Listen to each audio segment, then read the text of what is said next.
4월 30일 월요일 오늘의 주요 뉴스입니다. 뉴욕 증시가 또다시 상승했습니다. 스페인의 국가 신용등급 강등 등 유로존 우려가 여전한 가운데 기업 실적과 심리지표 호조, 연방준비제도의 추가 양적 완화 기대감으로 3대 지수는 모두 강보합권에 마감했습니다.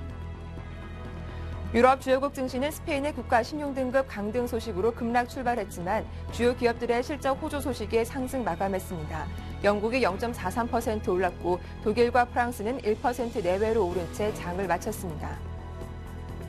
국제유가가 부진한 경제 지표로 인한 수요 둔화 우려와 성장성 정체로 인한 추가 부양 기대감이 팽팽한 줄다리를 하는 가운데 혼조세를 보였습니다. 전날보다 38센트 오른 배럴당 104달러 93센트에 마감했습니다. 스페인 국가통계청에 따르면 1분기가 늘어난 스페인 실업 인구는 36만 7천 명으로 집계됐습니다. 이로써 스페인 실업자 수는 560만 명으로 전체 노동 인구의 24.4%를 차지하게 됐습니다. 미국 경제의 올 1분기 성장률이 지난해 4분기는 물론 시장 예상치에도 못 미쳤습니다. 소비 지출이 늘었지만 기업 설비 투자가 줄고 재고 비축이 둔화된 탓이었습니다.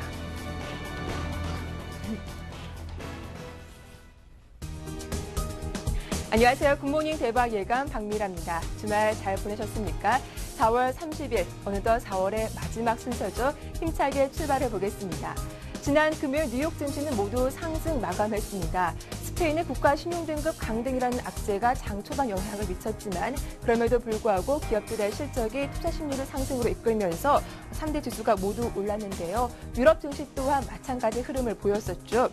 특히 이날 발표된 주요 이슈들 중에서 가장 중점적으로 살펴볼 것이 바로 미국의 1분기 GDP 성장률 예비치였습니다. 전분기보다 하락했고 예상치 또한 훌쩍 밑돈 것으로 발표가 됐는데요. 이 소식이 들리면서 향후 미국 경제 둔화세가 좀 더 이어질 것이란 우려가 나오고 있습니다. 과연 어떤 요인이 GDP 성장률을 떨어뜨리는 효과가 됐는지 이현민 본부장과 함께 분석을 해보도록 하고요. 글로벌 증시 마감에 따른 오늘장 대응 전략도 살펴봐야겠죠. 저는 자리를 옮겨서 글로벌 핫 이슈로 돌아오겠습니다.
네, 지난 금요일 마감한 글로벌 증시 마감 상황 정리해 보겠습니다. 종가상으로 보면 긍정적인 흐름을 이어갔는데요. 정태근 전문가와 함께 글로벌 핫 이슈 함께하죠. 안녕하세요. 네, 반갑습니다. 예, 다우지수와 나스닥 모두 직전 고점 돌파를 눈앞에 두고 있는 상태입니다. 3대 지수가 모두 전반적으로 상승 흐름을 이어갔었는데 어떻게 마감됐는지 정리해 보겠습니다. 네, 미국 증시 같은 경우 조금 전고점에 대한 부담이 조금 작용을 하는 것 같습니다. 그래서 이번 주 같은 경우에는 다우 증시, 나스닥 종합지수가 전고점을 좀 돌파를 하는지를 좀 체크를 해보시는 게 좋을 것 같습니다.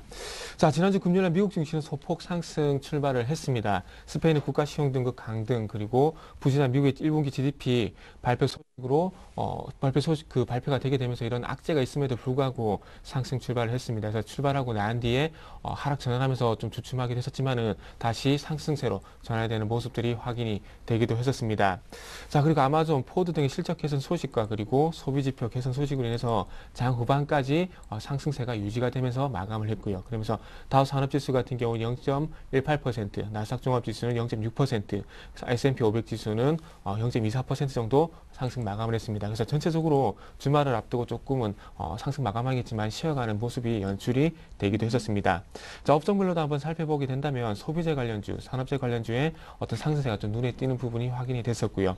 하지만 그와 반대로 에너지 관련주는 약세를 보이면서 상반된 모습을 보이기도 했었습니다. 종목별로 한번 살펴보게 된다면 예상치를 상회한 실적을 발표한 아마존이 15.75%, 익스피디아가 23.54% 급등했고요.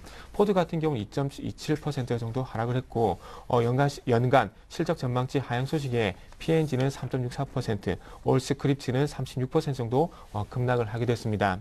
터보텍스 제조사인 인투이트 같은 경우에는 디맨드 포드사의 인수 합의 소식으로 0.66% 정도 상승, 그리고 바이버스는 발기부진 치료제인 스탠드라 FDA 승인 소식으로 해서 2.9% 정도 상승 마감하는 모습이 확인이 됐었습니다. 네, 이렇게 뉴욕 증시 마감 상황 정리를 해봤습니다. 이어서 유럽 증시 마감 상황 또한 살펴보도록 할 텐데요. 일단 3대 주요국 증시가 모두 상승으로 올라왔더라고요. 예. 출발은 좀 좋지 않았지만은 네. 그래도 기분 좋게 주말을 앞두고 상승 마감을 했습니다. 자, 유럽 증시는 하락 출발을 했습니다. 아무래도 전일 장 마감하고 있었던 스페인의 신용 등급 강등 소식이 좀 악재가 작용이 되면서 장 초반에 하락 출발하는 어떤 요인으로 좀 작용하게 됐었습니다. 스페인 신용 등급 강등에 따른 유로존 국채 위기 재발 우려 때문에 장 초반 1% 정도 하락, 1% 정도의 낙폭을 확대시키기도 했었고요. 하지만 하락 출발했던 유럽 증시가 그 스페인 신용 등급 강등에도 불구하고 이탈리아 국채 발행 성공 소식에 장중반 상승 전환하기도 했었습니다. 하지만 예상보다 부진한 미국 1분기 GDP 소식으로 해서 상승세가 주춤하기도 했었고요. 그렇지만은 예상치를 상회한 소비심리 지표 그리고 기업들의 실적 호조 소식으로 인해서 상승폭을 확대시키면서 마감을 했습니다. 그래서 프랑스 같은 경우는 1.14%, 독일은 0.91%, 영국은 0.49% 정도 상승 마감을 했습니다. 그래서 기업들의 실적도 한번 기업 업종 동향도 한번 살펴보게 된다면 은행주가 좀 상당히 좀 강세를 보였습니다. 소시에테 제네랄이 3.1%, 코메르츠방크가 2.7%, 바클레이즈가 4.7% 정도 상승을 하게 되면서 은행주가 상당히 강세를 보이는 부분들이 확인이 됐었고요. 그 종목들도 한번 살펴보게 된다면 샌드백인 1분기 실적 호조 덕에 12% 정도 급등을 했고요. 프랑스 건설업체인 에파즈는 5.3%, 독일 최대 건설업체인 호치, 티프도 4.1% 정도 급등하는 모습들을 확인을 할 수가 있습니다. 아무래도 은행주와 좀 건설주 같은 경우 연관성이 상당히 큰데 은행주가 좀 강세를 보이다 보니까 건설주도 동반적으로 좀 강세를 보이는 모습들을 확인을 할 수가 있었습니다. 네, 이제 글로벌 증시 호재와 악재로 나뉘어서 자세하게 정리를 해보겠습니다. 먼저 호재가 됐던 내용부터 한번 살펴보도록 할 텐데요. 미국 소비자가 느끼는 향후 경기에 대한 기대감이 예상보다 훨씬 좋은 것으로 발표가 됐다고요. 어떻게 나왔습니까? 네. 미시간의 소비심지수 같은 경우 예비치는 조금은 주춤을 했었습니다. 하지만 네. 예비치를 조금 상회하는 어떤 확정치가 발표가 됐습니다. 미국의 4월 미시간대 소비심리지수 확정치 같은 경우에는 76.4를 기록을 했습니다. 그래서 예상치 예비치인 75.7을 상회를 했습니다. 11개월 내 최고치를 기록했던 휘발유 가격이 하락세를 보인 점, 그리고 고용시장의 지속적인 안정세가 소비심리에 긍정적인 영향을 미친 것으로 현재 분석이 되고 있습니다.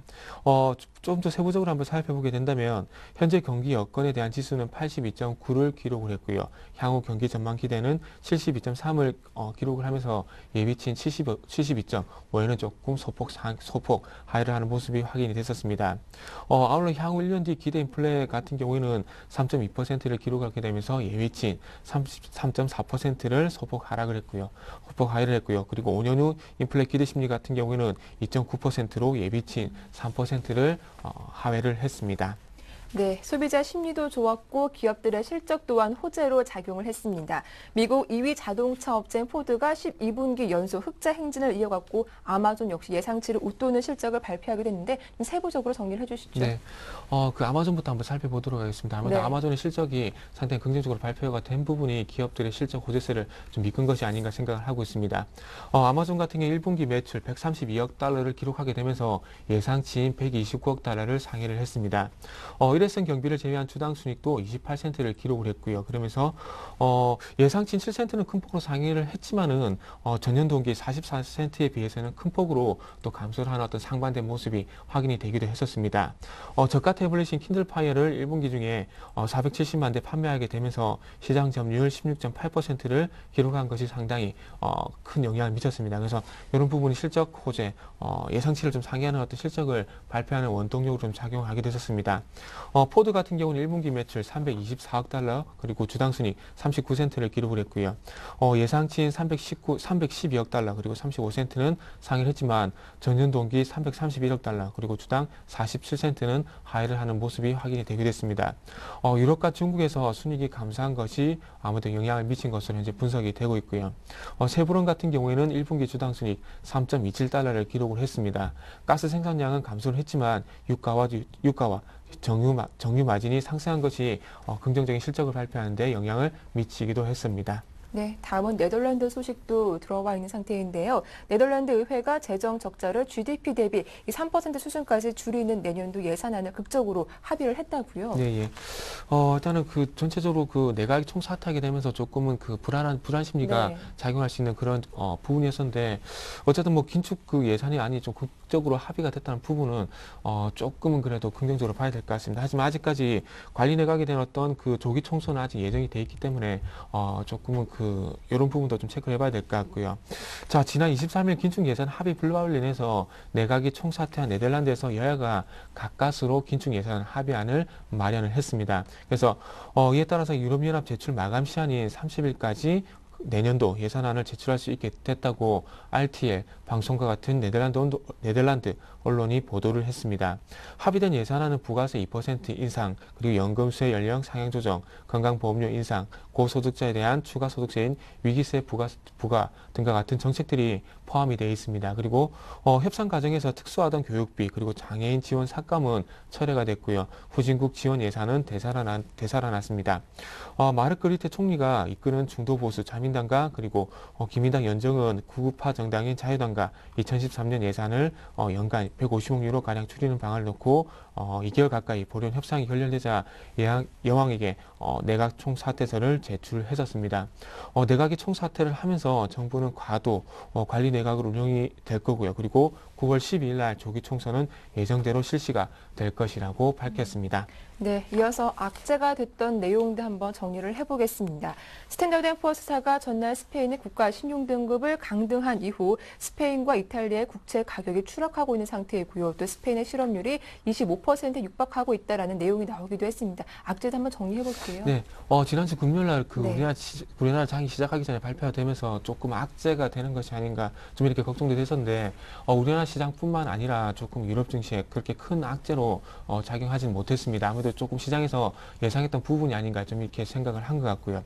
S&P가 스페인의 국가 신용 등급을 A에서 2단계 하향 조정한 트리플 B 플러스로 강등을 했습니다. 등급 강등의 이유로 스페인 경제 침체 양상으로 인해서 향후 재정 상태가 더 악화될 것으로 현재 예상이 된다고 밝혔고요. 그러면서 은행 부분의 부실로 인해서 높아진 정부 재정 지원 가능성을 꼽기도 했었습니다. 등급 전망도 부정적으로 제시를 하게 되면서 올해부터 2014년까지 재정적자가 GDP의 80%를 넘을 경우에 추가 강등도 가능하다고 덧붙이기도 했습니다. 하지만 조금 긍정적인 부분은 스페인 은행권이 유럽연합으로부터 지원을 받는다면 국가 신용 등급 강등에 대한 압박을 덜을 수 있을 것이라 덧붙였고요. 그리고 올해 남은 기간 동안 국채 발행에 어려움이 없을 것으로 보이며 발행 목표도 충족할 것이라고 낙관을 했습니다. 그래서 5월 3일 날 스페인한테 국채 발행이 예정이 되는데 네.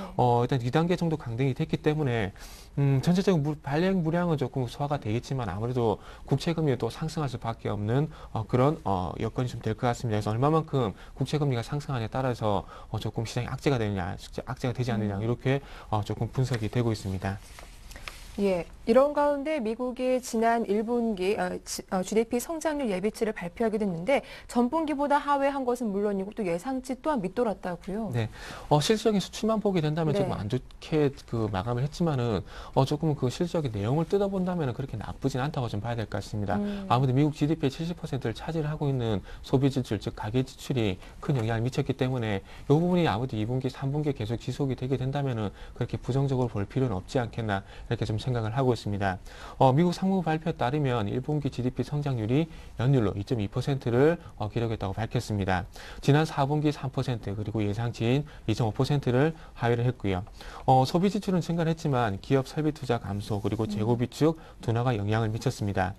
재고 물량 같은 경우는 크게 증가를 하면서 향후 경기 둔화가 지속될 것이라는 우려가 제기가 되었고요. 세부 항목별로 살펴보게 된다면 가계 지출이 2.9%, 내구재 지출이 15.3%, 1.2%, 최종 판매가 1.6% 증가했고요. 저축률은 3.9%로 소폭 하락을 했습니다. 반면에 기업 투자 같은 경우는 2.1%, 정부 지출이 3% 감소를 했고, 특히나 설비 투자 같은 경우는 12% 감소를 하게 되면서 2009년 2분기 후에 가장 저조한 기록을 보이게 됐습니다. 수출은 5.4%로 4분기 2.7%를 크게 상회를 했고, 수입 같은 경우에는 4.3%로 전분기 3.7%보다 소폭 증가하는 모습이 확인이 됐고요. 기업 재고 같은 경우는 695억 달러 증가로 2010년 3분기 이후에 가장 큰 폭으로 증가를 하기도 했습니다. 예, 그런데 이런 성장률 둔화가 연준의 추가 양적 완화 기대를 높일 수 있다. 이런 해석도 시장에 나왔었더라고요. 네. 일단은 모르겠습니다. 일단 고용과 주택 지표를 좀 보자고 네.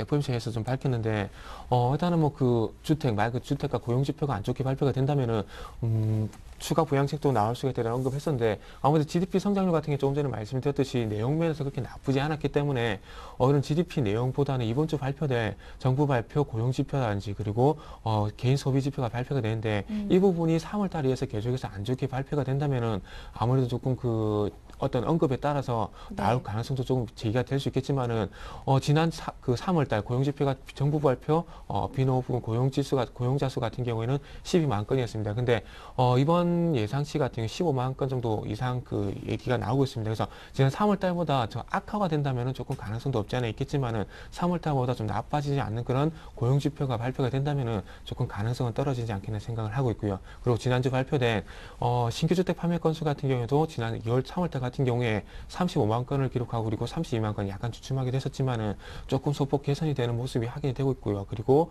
지금 현재 계속해서 바닥이 확인이 되고 있는데, 추가적으로 어떤 주택 지표가 나빠지지 않는다면은 마찬가지로 조금 추가 부양 가능성에 대한 부분은 떨어지지 않겠는 생각을 하고 있습니다. 그리고 어떤 연준의 예상치대로 완만한 성장세가 지금 현재 계속해서 이루어지고 있기 때문에 이런 부분도 조금은 추가 부양세의 가능성을 조금 낮추는 그런 요인이 아닌가 지금 생각을 하고 있습니다. 그래서 어쨌든 주택, 고용지표, 연준에서 예상하는 범위에 어떤 만족을 하지 못한다면 나올 가능성도 있겠지만은, 예상치에 조금 만족을 하는 그런 수치가 발표가 된다면은 어떤 부양책에 대한 가능성은 좀 떨어지지 않겠나 이렇게 좀 생각을 하고 있습니다. 예, 일단 이번 주에 나오는 고용 지표 또 개인 소비 등 이러한 경제 지표가 어떻게 나오는지가 상당히 중요하다라는 말씀을 해주셨습니다.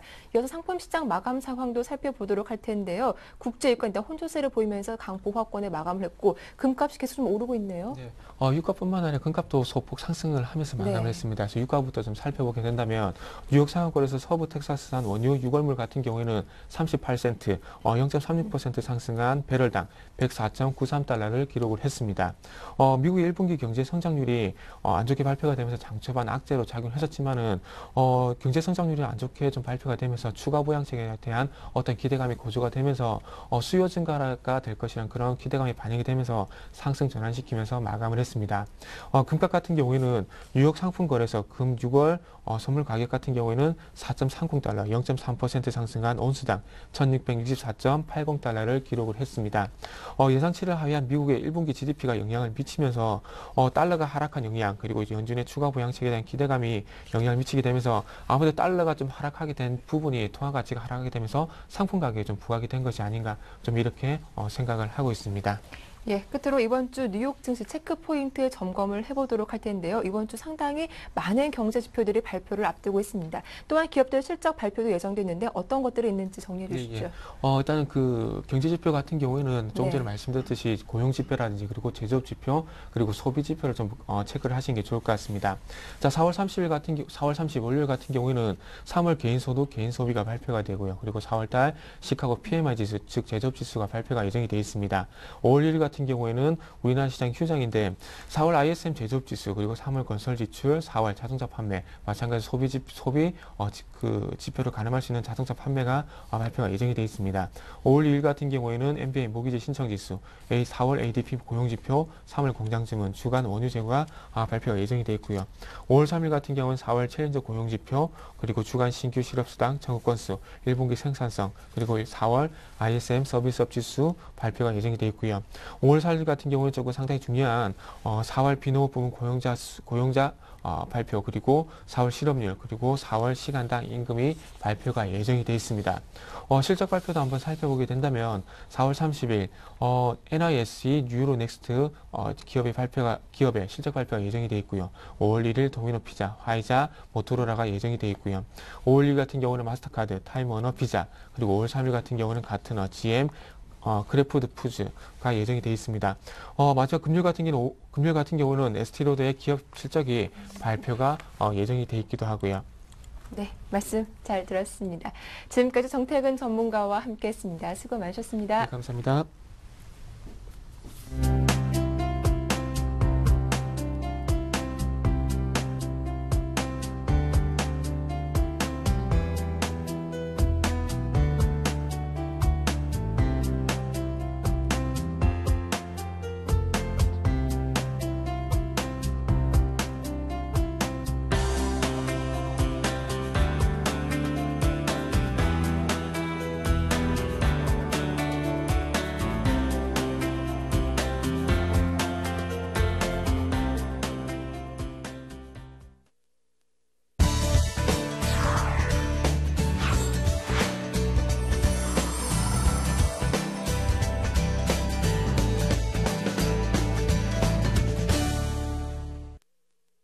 네, 글로벌 마감 시황 살펴봤죠. 이번 시간에는 세계 경제 흐름을 읽는데 중요한 부분을 배워보는 시간입니다. 인백스 투자산문의 이현민 본부장과 세계를 보는 눈 함께하겠습니다. 안녕하세요. 네, 안녕하십니까. 네, 본부장님 오늘 좀 살펴볼 내용 어떤 겁니까?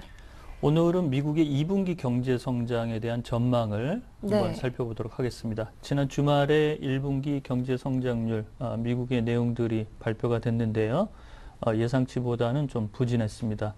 이런 부분에서 우리가 이제 관심을 갖는 것은 그렇다면 상반기 2분기 때 미국의 경제 성장률이 시장의 예상치를 충족할 수 있을 정도로 나올 수 있을 것인가, 리스크 요인, 그다음에 이런 부분에 미국의 정부의 대처 방안, 이런 부분을 오늘 다각도로 한번 살펴보도록 하겠습니다. 예, 일단 1분기 GDP 성장률이 예상치를 밑돌면서 경기 둔화가 이어지는 것이 아닌가 이런 우려가 나왔는데 그렇다면 2분기 경기 전망은 좀 어떻게 보고 있습니까? 그 1분기 경제 성장률 수치가 나오기 전까지만 해도 미국의 경기가 점진적으로 상승하고 있다는 거에 회의적인 시각을 다는 사람은 거의 없었습니다. 그렇지만 1분기 실적이 나오면서 질적인 측면에서 좀 걱정거리가 나오는 것이 아니냐라는 것이 현재 바로 들어온 지난 주말의 반응이라고 보겠습니다. 1분기 부진한 흐름이 2분기까지 이어지게 된다면 상반기 경제 성장률의 흐름이 좋지 않다는 것이 대체적으로 보면 연초의 흐름이 연말까지 가져간다는 그런 속설이 있습니다. 그런 점에서 현재 조금 조심스러운 그런 부분이 있다라고 볼 수가 있겠고요. 또한 기업들이 설비 투자를 꺼리는 부분이 두 자릿수 이상 낮아졌다라는 측면도 현재 걱정거리라고 볼 수가 있겠습니다.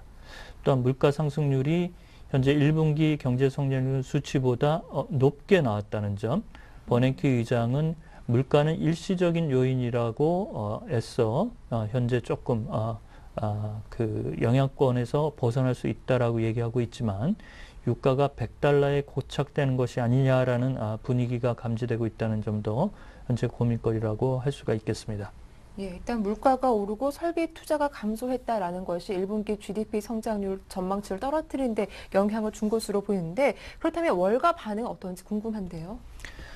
앞서 정태근 전문가가 잠깐 얘기를 했죠. 네. 예. 소비 지출은 2.9%가 1분기 때 늘었습니다. 이 수치만 보면 미국의 경기를 끌고 가는 70%의 영향력, 이런 쪽에서는 시장 예상치만큼 올라왔다라고 볼 수가 있겠는데요. 그렇지만 외환시장은 즉각적으로 달러가 약세를 가져가면서 엔화나 위안화가 강세로 가져가고 미국의 10년 만기 국채 수익률이 다소 오르는 등 불안한 양상이 짙어지는 흐름이 지난 주말 외환시장에서 나타났습니다. 따라서 현재 S&P 500개 기업들의 1분기 실적들은 매우 좋게 나오는 부분은 미국 증시에는 현재 버팀목이 되고 있지만 기업이 재고가 늘었다는 점, 이런 부분이 예상보다 매출이 올라가지 못하면서 현재 재고가 늘고 있고 2009년 이후 설비 투자가 두 자릿수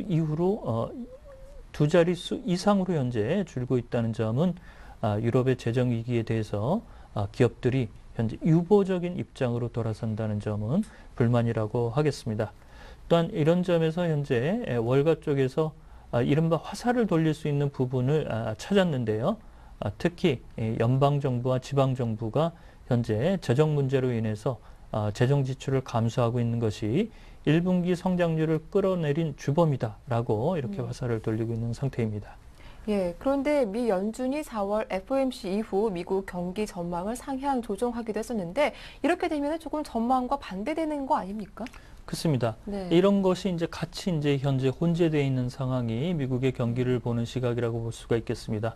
4월 25일 이후 연방공개시장위원회가 끝난 직후 버냉키 의장은 올해 미국의 경제 성장률을 2.4에서 2.9%로 종전 입장에서 0.2%를 올린 상황인데요.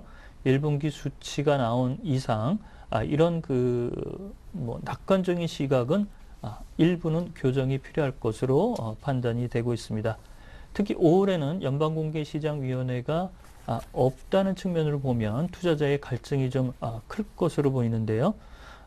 그렇지만 현재 IMF가 4월 달에 발표한 미국의 경제 성장률 수치는 2.1%로 현재 제시가 되고 있습니다. 그래서 미국 내에서 보는 미국의 경제 성장률과 외부 시각에서 보는 성장률 수치는 약간의 현재 괴리감이 있고 밖에서 보는 수치는 이를 조금 낮게 보고 있다는 점을 주목하실 필요가 있다고 볼 수가 있겠습니다.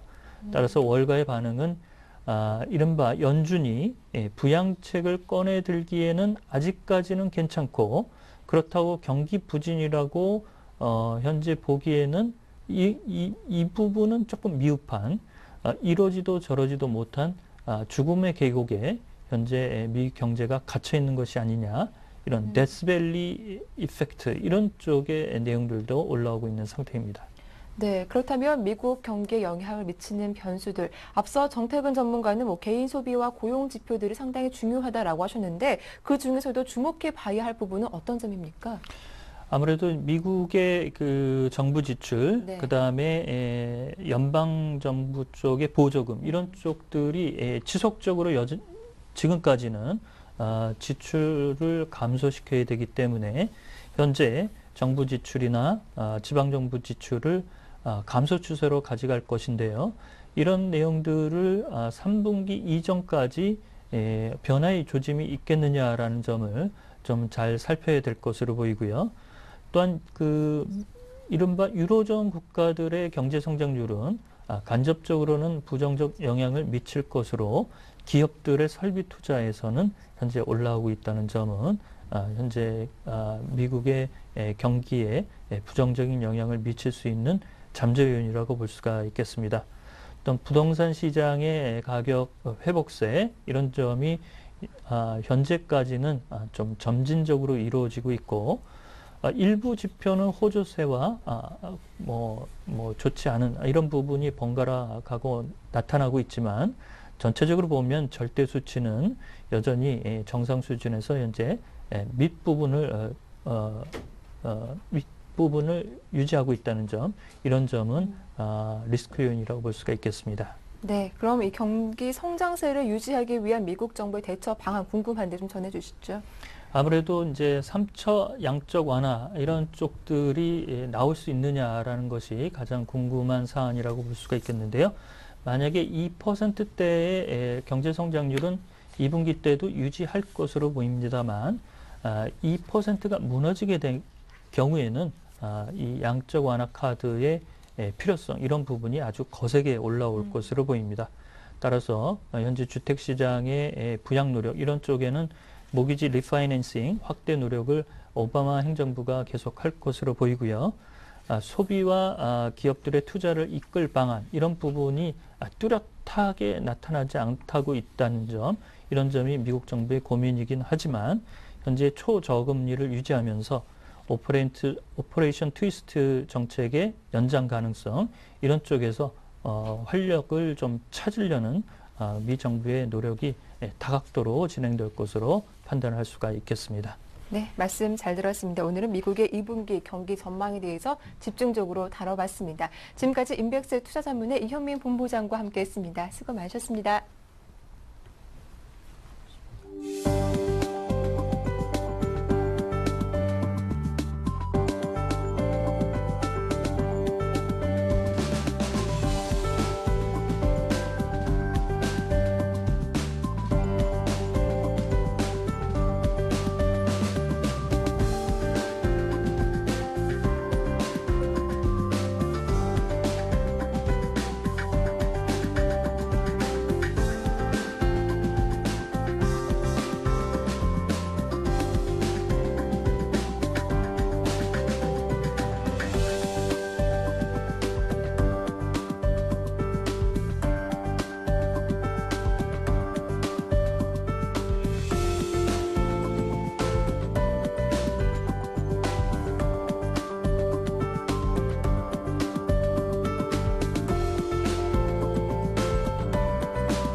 네, 먼저 오늘 서울경제신문과 서울경제신문 부동산부의 이혜진 기자와 함께 이슈 함께 하도록 하겠습니다. 첫 번째 소식입니다. 정부가 우리금융지주의 매각을 다시 추진한다고 하는데 이미 두 차례 무산되기도 했는데 이번에 매각 작업이 순조로울 수 있을까요? 예, 정부가 우리금융지주의 매각 작업을 세 번째로 추진합니다.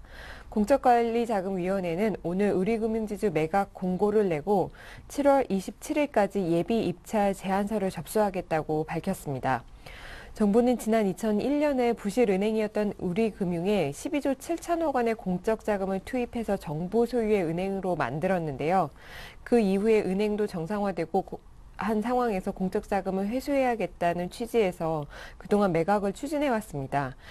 지난 2010년과 2011년에 각각 한 번씩 경영권 매각을 추진했지만 마땅한 인수 후보자를 찾지 못해서 무산됐습니다. 그래서 이번에 세 번째로 매각에 나서게 되는데요. 그래서 정부는 이번에 매각을 조금 활성화하기 위해서 좀 여러 가지 방안을 마련했는데요. 우선 첫 번째로는 매각이 성공할 경우에 정부 지분이 일부 남아있더라도 정부의 의결권을 포기하겠다고 매각 공고에 명시했습니다. 사들인 쪽에서 자율적인 경영권을 행사할 수 있도록 정부가 보장하겠다는 취지입니다. 또 인수 후보자들로부터 입찰 의형서를 받는 과정을 생략하고 곧바로 예비 입찰을 받아 매각 절차를 신속하게 진행하겠다는 방침도 밝혔습니다. 그러나 현재로서 국내외에 마땅한 인수 후보자 물망에 오르는 곳은 많지 않은데요. 국내 은행 중에서는 KB와 신한 등이 좀 거론되고 있지만 둘 다 좀 적극적이지는 않은 상황입니다. 또 해외 은행들도 지금 다들 부실 경영으로 어려움을 겪고 있어서 그렇게 적극적이기 힘들 것 같고요. 그렇다면 사모펀드들이 남아있는데요. 그러나 사모펀드의 경우에는 국부 유출 논란이 우려가 있어서 매각이 쉽지 않을 것으로 보입니다. 지난해에도 한 차례 경영권 매각을 추진했다가 사모펀드 한 곳만 단독 응찰을 해서 정부가 이를 무산시킨 바 있습니다. 그래서 이번 정부의 우리금융지주 매각이 여전히 순탄치는 않을 것이다. 이런 전망이 많고요. 특히 정부가 이번 연말까지 진행되고 그다음에 다음 정권으로 바뀌게 됐는데요. 그런 상황에서 매각 동력이 좀 충분치 않다. 이런 지적도 나오고 있습니다. 네, 다음 이슈 살펴보겠습니다. 지난 29일 금융감독원은 은행 지주회사들의 실적을 발표했습니다. 작년에 비해 은행 지주회사들의 자산과 단기 순이익은 늘었지만 배당 규모가 좀 줄었다고요? 예, 지난해 은행 지주사들이 돈은 많이 벌었지만 주주들에게 나눠주는 액수는 줄어든 것으로 나타났습니다. 금융감독원에 따르면 지난해 은행 지주의 연결 단기 순이익은 8조 8,700억 원으로 1년 전보다 2조 8천억 원가량 늘었습니다. 또 총 자산은 1,431조로 전년도보다 약 8% 정도 증가했습니다. 그러나 은행 지주사들의 배당은 조금 줄었는데요. 지난해 배당액은 1조 2조 2,630억 원으로 2010년에 비해서 약 170억 원 정도 감소했습니다. 특히 은행 지주사들이 순이익 중 얼마를 주주들에게 배당하는지를 나타내는 배당 성향은요. 지난해 14.7%에서 지난해 14.7%로 나타나 그 전해 19.9%에 비해 5.2% 줄었습니다. 이는 금융당국이 은행 건전성 강화를 위해서 고배당을 자제하라 이렇게 권고한 데 따른 것으로 풀이됩니다. 그러나 외국계 은행들은 여전히 고배당을 하고 있었는데요.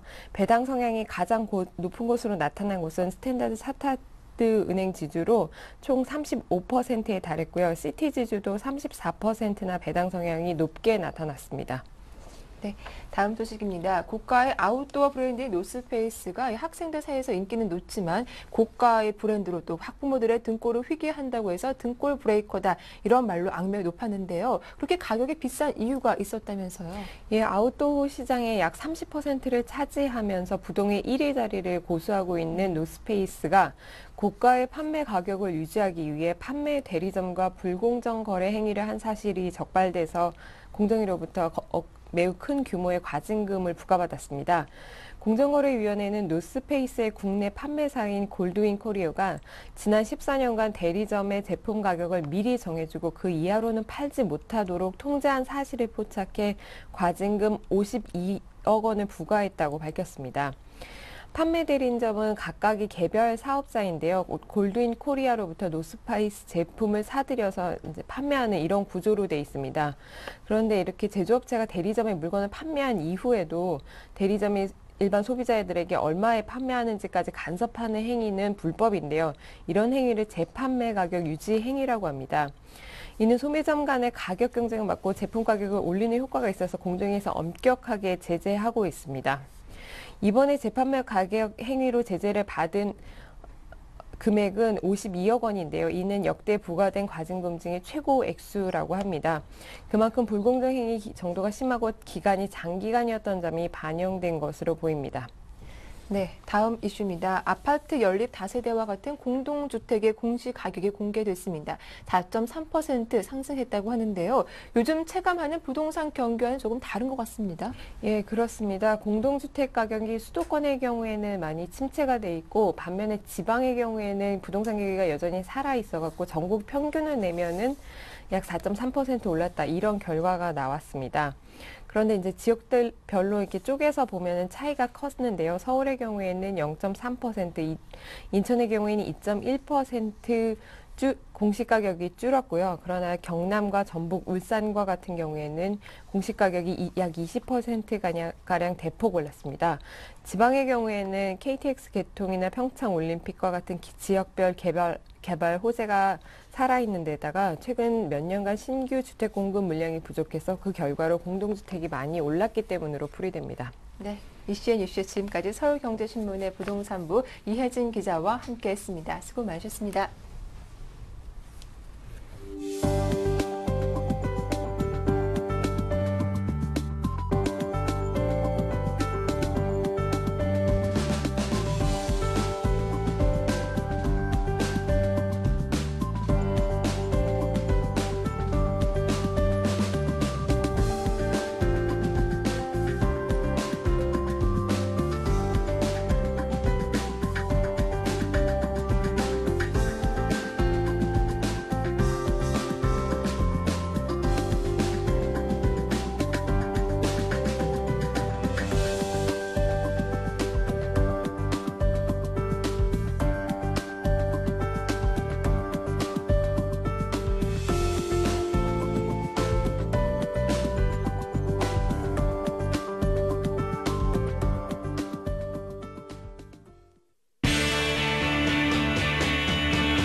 네, 이슈앤 진단 시작하겠습니다. 신영증권 영등포 지점의 윤경수 차장과 함께합니다. 안녕하세요. 네, 안녕하세요.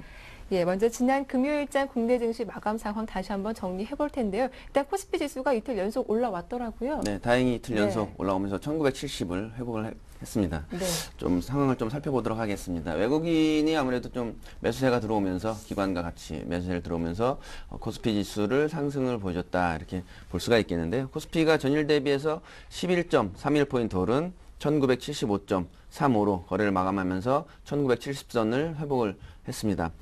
말씀드린 대로 외국인이 대거 매수에 나서면서 지수를 상승으로 이끌었다 이렇게 볼 수가 있겠는데요.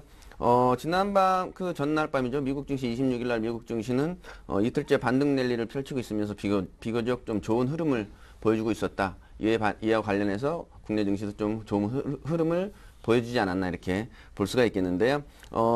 좋은 내용 중에 하나가 이제 벤 버냉키 의장이 추가 부양책을 살짝 언급한 이런 내용들이 나오면서 주가를 상승을 이끄는데 큰 도움을 줬다 이렇게 볼 수가 있겠습니다. 추가 부양책은 어떻게 될지는 아직 확실치는 않지만 지난 24, 25일 FOMC 회의가 있은 후에 발표가 된 거라서 아무래도 5월 달에는 FOMC 회의가 있지 않기 때문에 6월 달에 오퍼레이션 트위스트가 끝나고 이런 거 감안한다면 4월 달에는 나온 내용이 적절하다 이렇게 볼 수가 있기 때문에 이런 내용들이 주가를 추가 상승을 보여주는데 도움을 줬다 이렇게 볼 수가 있겠습니다. 외국인이 순 매수를 보여주면서 340, 외국인이 기관, 그리고 같이 순 매수를 보여주면서 기관이 345, 외국인이 3075 이렇게 매수를 보여줬고요. 개인만 좀 2440억 정도 매도를 보여줬습니다. 코스닥 역시도 7거래일 만에 상승으로 장을 마감을 했습니다. 역시 기분 좋게 장을 마감을 했다 이렇게 보여줄 수가 있겠는데요. 외국인과 개인이 동반 매수에 나서면서 장을 상승으로 이끌어줬다 이렇게 볼 수가 있고요. 전일 대비 2.46포인트 오른 479.08로 거래를 마쳤습니다. 역시 미국 뉴욕 증시의 상승세를 힘입어서 동반 상승을 했다 이렇게 보여질 수가 있고요. 미국 주택지표 호조가 아무래도 주가를 상승을 이끄는데 좀 도움을 주지 않았나 이렇게 보여지고 있습니다. 그러나 스페인의 강등 소식이 좀 전해지긴 하거든요. 신용등급 S&P사에서 신용등급을 2단계나 강등을 보여줬는데요. 종전 A에서 BBB 플러스 이렇게 2단계나 강등을 보였지만 그래도 주가에는 큰 영향을 미치지 않았다 이렇게 볼 수가 있겠습니다. 네, 지난 금요일 삼성전자와 현대차를 비롯한 기존 주도 업종이 호조를 보인 가운데 낙폭 과대 업종이었죠. 기계와 철강주도 나름 선방하는 하루였는데 어떤 업종들이 올랐는지 한번 정리를 해주시고 특징 보인 종목까지 한번 정리해 보겠습니다. 네, 말씀하신 삼성전자, 현대차 이런 지금 그 IT 관련 그다음에 차 관련해서 전차 군단이라고 요새 표현을 하더라고요. 네. 그래서 그 관련해서 좀 이따가 말씀을 드릴 텐데요. 아무래도 말씀하신 대로 현대차, 삼성전자 이런 부분들이 상승세를 보여주면서 주가를 크게 상승으로 이끌어줬는데요. 말씀하신 대로 오른 업종이 훨씬 많은 하루였다 이렇게 볼 수가 있겠는데요. 의료정밀이나 전기전자, 기계통신, 조선 이런 부분들이 상승세를 보여주면서 주가를 상승으로 이끌었고요. 이에 반해서는 비금속 광물이나 의약품, 화학, 은행, 증권, 보험 이런 부분들은 좀 하락세를 보여줬다 이렇게 볼 수가 있겠습니다. 삼성 SDI가 좀 특히 올랐는데요. 2차 전지 호조에 힘있고 그다음에 1분기 실적이 호조를 보인 데다가 삼성 3인방이죠. 3인방이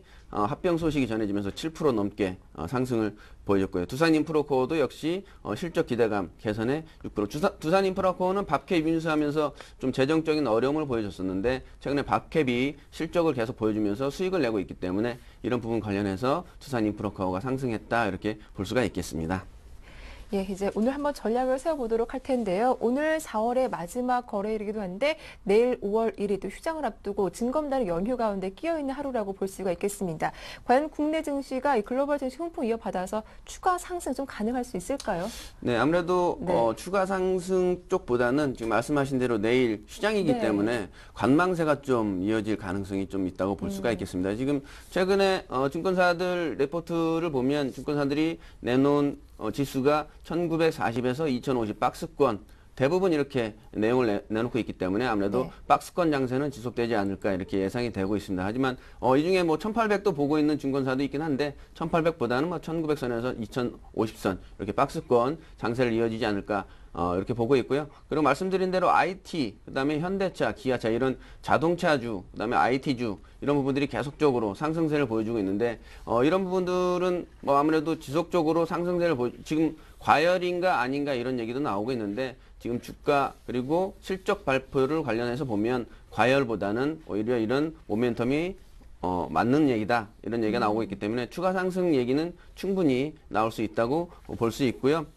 아무래도 강한 탄력이 계속적으로 나오지 않을까. 근데 말씀드린 대로 주가는 강한 탄력보다는 박스권에 갇혀 있는 이런 장세를 보이지 않을까. 관망사가 지속되지 않을까. 하지만 지금 시장 상황을 보면 주식형 펀드가 지속적으로 매수가 되고 있기 때문에 주식형 펀드 안에는 삼성전자, 현대차가 녹아 있거든요. 그래서 역시나 추가적인 상승을 충분히 보여주지 않을까 이렇게 보여지고 있어서 IT, 그다음에 현대차, 그리고 기아차, 그리고 요번에 SK 하이닉스가 실적 발표가 있는데 SK 하이닉스도 지금 실적이 충분히 좋게 나온다고 예상이 오늘 아침 뉴스에 나왔거든요. 그래서 아무래도 이런 전차 군단이 지속적으로 상승세를 보이지 않을까 이렇게 예상이 되고 있습니다. 예, 시장 상황을 보면은 그동안 올라왔던 종목들이 더 올라갈 수 있을 것이다 이렇게 말씀해 주셨는데 삼성전자 주가를 보면 거의 140만 원 코앞까지 올라온 상태입니다. 삼성전자 추가 상승 당연히 가능하다 이렇게 보시는 건가 봐요. 그렇죠. 삼성전자가 네. 아무래도 지속적으로 제가 이 방송을 통해서 계속 말씀을 드리는데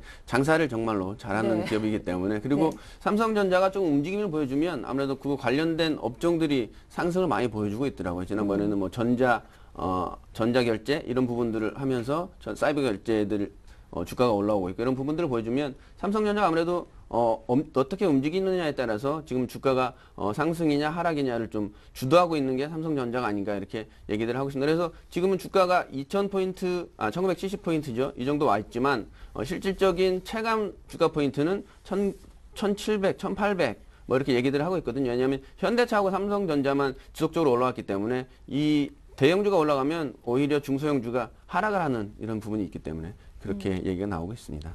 예, 그렇다면 자동차 업종에 대한 향후 흐름도 궁금하기도 한데 이 종목에 대해서는 어떻게 보십니까? 네, 아무래도 자동차는 지금 네. 재미있는 부분이 유럽 그리고 독일, 유럽 중에서 독일에서 지금 유럽이 상당히 불안한 상황을 가고 있는데 독일에서 현대차가 상당히 많이 판매를 보여주고 있거든요. 그리고 미국에서도 현대차가 상당히 많은 판매량을 보여주고 있기 때문에 추가로 현대차 이런 자동차들은 추가로 판매량이 늘어날 가능성이 높습니다. 그리고 지금 중국에서 오토쇼를 또 하고 있기 때문에 거기서 또 10년 됐거든요. 중국이 진출한 지. 그래서 100만 대 생산 이런 판매 이런 얘기도 나오고 있어서 추가 상승 여력은 보여준다고 볼 수가 있겠습니다. 예, 그럼 오늘 눈여겨볼 만한 종목 업종들도 이런 실적 개선이 눈에 띄는 이런 업종이겠네요. 네, 아무래도 예. 지금은 대형주 그리고 삼성전자, 현대차 이런 부분이 아무래도 이끌어가고 있기 때문에 오늘도 네. 역시나 삼성전자나 현대차를 좀 보시면 될 것 같고요. 그리고 오늘 조금 전략을 좀 말씀드리면 오늘도 역시나 조금 단기 트레이닝을 하시면서 보유 중인 주식이 수익이 나타나면 좀 매도를 하시고 삼성전자나 현대차, 기아차, SK 하이닉스 이런